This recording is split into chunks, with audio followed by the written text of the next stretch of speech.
Coucou à tous, sauf à ceux qui mangent des salades de pâtes. Aujourd'hui, nous nous retrouvons dans l'épisode numéro 17 de Fashion Poetry.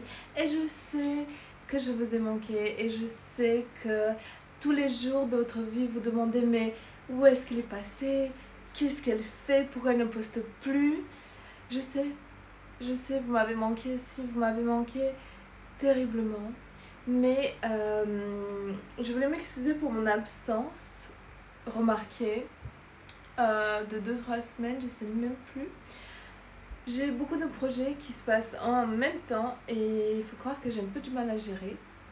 Et du coup, j'ai dû faire des choix, malheureusement.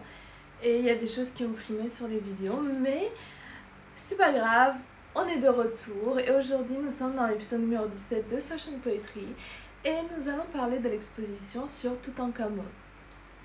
Beaucoup de choses à dire, encore une fois. Donc, c'est une exposition qui, si je ne me trompe pas, devait s'arrêter fin juin, mais je pense que dû à son succès, elle a été prolongée jusqu'à septembre. À vérifier. Il y a beaucoup de choses à dire. En fait, si vous voulez, il y a deux expositions en même temps. Il y a l'exposition sur Toutankhamon aux Galeries de Montparnasse, qui est une expérience immersive et c'est celle que j'ai choisi d'essayer. Et en parallèle, il y a celle sur tout ce qui est pharaon qui se passe à l'Atelier des Lumières. Voilà. Je suis allée une ou deux fois à l'Atelier des Lumières, j'aime bien, mais pas autant que ça. J'aime bien, mais je peux pas dire non plus que je suis très fan. J'adore le sujet des pharaons, de l'Égypte, etc. Mais je trouvais que ça allait être plus intéressant, une expérience immersive. Je trouve qu'il y en a moins d'expériences immersives concernant le musée, les expositions. Je trouvais que c'était quelque chose de plus fun à faire plutôt qu'aller à l'Atelier des Lumières. Voilà, c'est des choix. Et donc, voilà. Donc, vous arrivez. Sincèrement, quand je suis allée, il y avait vraiment, mais vraiment pas beaucoup de personnes. Je pense qu'en fait, cette exposition, elle dure depuis quelques mois et que, en fait, tout le monde a eu le temps d'y aller. Et que maintenant, tout le monde l'a vu et du coup, voilà, il y a plus grand monde qui va. Mais c'est pas grave, en fait, j'aimais bien d'être en petite collective, j'ai trouvé ça sympa. Vous avez... donc c'est une expérience immersive, donc vous prenez vos places. C'est assez cher quand même, hein, c'est dans les 30-40 € par personne. Est-ce que ça les vale? Je suis un peu mitigée, oui et non. Oui, c'est sympa, mais je trouve que c'était limite. Voilà, c'était bien, j'ai bien aimé, mais c'était limite. Je pense qu'ils auraient pu faire un peu plus. Voilà, ce n'est que mon avis. Donc vous entrez, vous arrivez, vous avez une boutique de souvenirs avec des choses, voilà, sur l'Égypte, des colliers, des objets décoratifs, des vêtements. Vous avez comme une sorte de... Mince, je sais pas le mot. Vous savez les choses qu'on déroule comme ça. Ça va me venir au fil de la vidéo. Vous avez plein de choses, voilà, de l'Égypte, c'est très sympa. Voilà. Après, donc, vous entrez et en fait, il y a plusieurs salles avec des objets soit reconstitués vraiment à l'identique, copie parfaite des vraies choses, soit, je sais pas s'il y avait des vraies choses qui étaient amenées ou que des copies. Mais voilà, il y avait beaucoup d'objets, les décors jusqu'au sol étaient très immersifs. On se croirait vraiment étant des archéologues.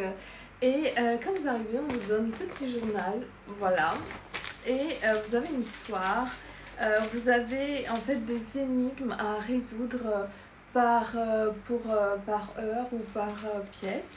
Donc vous avez plein d'acteurs qui sont costumés vraiment en tant qu'archéologues et spécialistes de momification, etc., qui vous racontent une histoire. Et en fait, c'est ce que j'ai bien aimé. Vous avez donc à disposition les pièces, vous avez toutes ces personnes-là, ces acteurs qui vous aident à déchiffrer les énigmes. Et en fait, au fur et à mesure que vous déchiffrez les énigmes, vous pouvez entrer dans la deuxième partie de la quête. Et c'est très sympa parce que du coup, il faut que vous cherchez. C'est des choses qui sont vraiment liées. Après, c'est vraiment si vous aimez bien les énigmes, si vous aimez bien tout ce qui est escape game et tout. Après, si vous voulez juste être tranquille et regarder les expositions, peut-être que vous, ça va pas vous convenir. Mais je trouvais ça sympa comme expérience. Voilà. Et franchement, vous avez même le temps de regarder. Je trouve que tout le monde était là, tout le monde voulait trouver. Des fois, ça sautait aux yeux. Des fois, non, c'était un peu plus complexe. C'était bien trouvé, je trouve. Après, c'est vrai que je trouve qu'ils auraient pu se concentrer un peu plus aussi sur l'expo. Après, c'est vrai que voilà, le jeu prenait pratiquement toute la place sur les expositions, c'était un mélange des deux, donc forcément, on avait besoin de regarder les expositions, de chercher les indices pour trouver les énigmes, mais je trouve que enfin, c'était pas un truc, quelque chose de tranquille où on s'avoue, on prend vraiment le temps de regarder. En vrai, vous pouvez le faire, rien ne vous oblige à faire les énigmes. Si vous voulez ne pas participer au jeu, vous pouvez juste être là et regarder et faire votre vie. Mais bon, je me dis, tant qu'on a payé que ben, c'est le mood du truc, pourquoi pas jouer le jeu.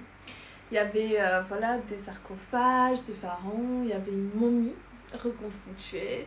Euh, la pauvre, elle n'était pas en très bonne forme, mais c'était intéressant de voir tous ces objets. Euh, Ils expliquaient aussi un peu comment les étapes de la momification. Euh, Tout ce qu'ils croyaient, les dieux, les superstitions, etc. Parce que du coup, ils croyaient beaucoup dans ce genre de choses. Il y avait beaucoup de symboles, il y avait beaucoup de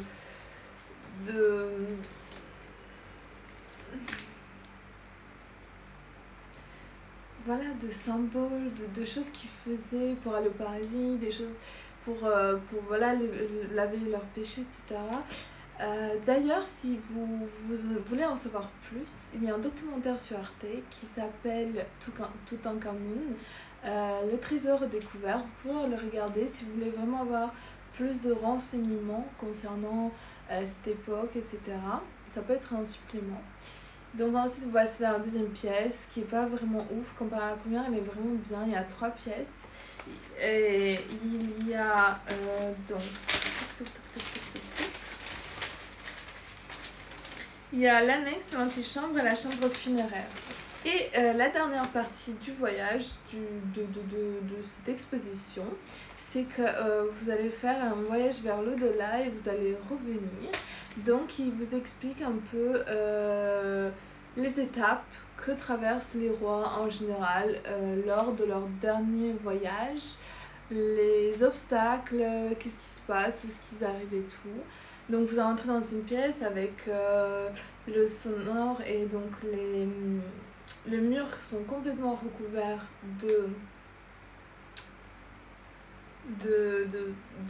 des écrans. Donc vous êtes en totale immersion, il y a de la brume, il y a le son, il y a les lumières, etc. Et c'est sympa. Donc moi j'ai beaucoup aimé parce que j'aime beaucoup tout ce qui tourne autour de l'Égypte. Je crois que si l'exposition est toujours disponible jusqu'à septembre, vous pourrez aller la voir, c'est toujours sympa. Sinon, vous avez celle qui est à l'Atelier des Lumières et vous avez le documentaire sur Arte. En tout cas, j'espère que vous avez bien aimé cet épisode 17 de Fashion Poetry et nous nous retrouvons bientôt pour l'épisode numéro 18 de Fashion Poetry.